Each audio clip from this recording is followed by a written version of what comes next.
India is compelled to note that the delegate of Pakistan has yet again resorted to unwarranted remarks on the Indian Union territory of Jammu and Kashmir. Such repeated references neither validate their illegal claims nor justify their state-sponsored cross-border terrorism. Jammu and Kashmir was, is, and will always be an integral part of India. We would advise Pakistan not to try to divert the attention of this forum to drive their parochial and divisive agenda. We gather today at a pivotal moment for UN peacekeeping, an institution that has served as a beacon of hope and stability, and hence it is imperative that we reflect on the lessons of our past and adapt our strategies to meet the challenges of the present and future. At the same time, it's important to underline that any re-evaluation and remodeling of the peacekeeping infrastructure must be rooted in consensus. In this context, I'd like to emphasize on the following key elements. First, UN peacekeepers today have to contend with the presence of non-state actors, armed groups, terrorists, as well as transnational criminal networks.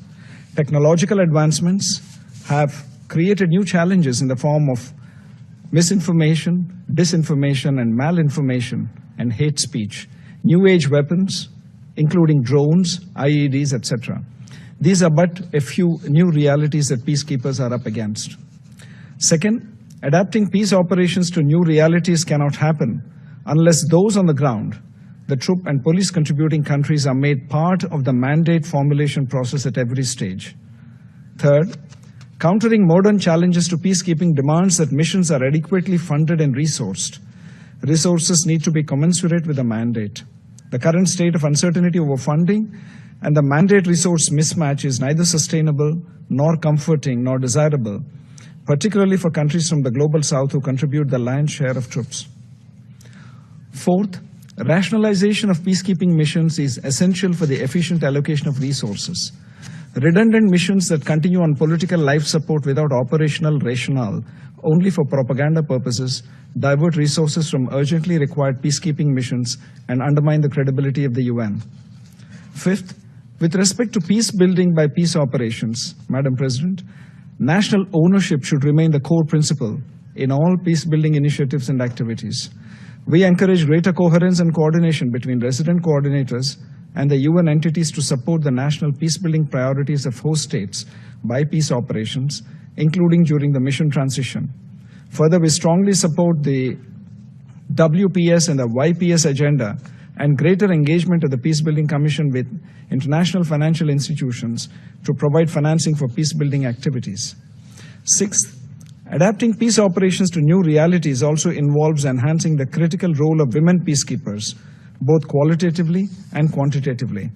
I'm pleased to share that in February this year, India organized the first ever conference for women peacekeepers from the Global South, bringing together representatives from 35 troop and police contributing countries to deliberate on this key issue.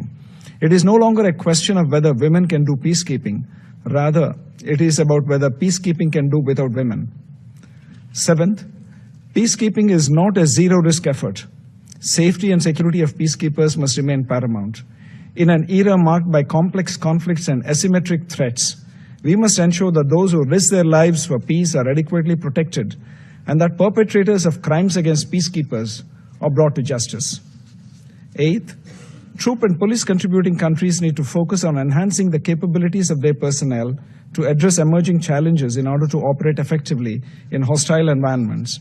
India is willing to curate and offer courses that address specific demands of modern peacekeeping at our Center for UN Peacekeeping, which has been training national and international peacekeepers for over 2 decades.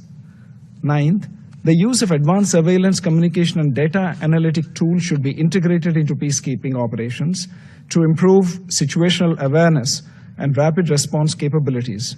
India stands ready to share its expertise as a technology enabler in this regard. 10th, even as we deliberate on adapting peace operations to new realities, it's important to acknowledge that peacekeeping missions cannot exist in perpetuity. Missions need to have viable transition plans and exit strategies that ensure that peace sustains. Lastly, peacekeeping cannot be the sole solution to conflicts. Peace holds when peacekeeping operations are accompanied by political solutions. These can only emerge when there is coherence within the UN Security Council. It is thus imperative to reform the Security Council in both categories to make it more reflective and representative of current geopolitical realities. Madam President, India is compelled to note that the delegate of Pakistan has yet again resorted to unwarranted remarks on the Indian Union territory of Jammu and Kashmir. Such repeated references neither validate their illegal claims nor justify their state-sponsored cross-border terrorism. Jammu and Kashmir was, is, and will always be an integral part of India. Pakistan continues to illegally occupy the territory of Jammu and Kashmir, which it must vacate. We would advise Pakistan not to try to divert the attention of this forum to drive their parochial and divisive agenda. India will refrain from exercising a more elaborate right of reply. In conclusion, India, a nation deeply committed to the principles of multilateralism and global peace, has been a steadfast partner of the United Nations in its peacekeeping endeavors. With a history of deploying nearly 300,000 troops across more than 50 missions as of date, we pay tribute to more than 4,000 UN peacekeepers, including 182 Indian personnel, who have made the ultimate sacrifice in the service of peace, and towards that, seek the earliest completion of the memorial wall in their honor. And as we look to the future, India reaffirms its unwavering commitment to UN peacekeeping and pledges its continued support to the UN in its pursuit of international peace and security. Our vision for reform highlights the need for a more balanced, inclusive, and effective approach to UN peacekeeping for an era of limited resources, geopolitical volatility, and upheaval.